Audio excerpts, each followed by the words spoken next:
Наравне с молодежью активное участие в акции принял и председатель правительства Руслан Гагиев. В рамках инспекционного выезда он посетил новый микрорайон для оползневиков, в котором местные жители принялись за посадку деревьев. Премьер-министр и другие участники месячника высадили саженцы вдоль улицы имени Героя России Ахмеда Катиева. Около 200 деревьев посадили и в Икажево на месте будущей аллеи.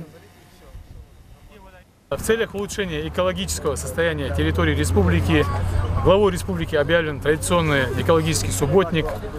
Месячник по санитарной очистке и благоустройству республики пройдет в преддверии знаменательного праздника 25-летия нашей республики, образования нашей республики. Субботник – это личный вклад каждого жителя нашей республики в процветание родной Ингушетии. Призываю принять активное участие всех жителей республики.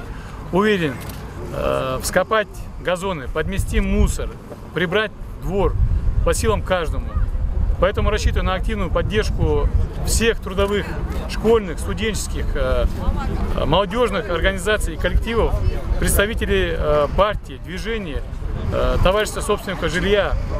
Давайте вместе наведем порядок в нашем родном доме, нашей родной республике, сделаем нашу любимую республику красивой и уютной.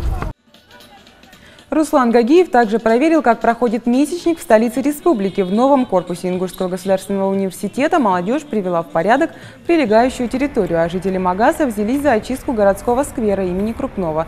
В рамках инспекционного выезда по региону глава правительства посетил турнир по стрельбе из лука, организованный мэрией Магаса в преддверии празднования 25-летия образования Ингушетии.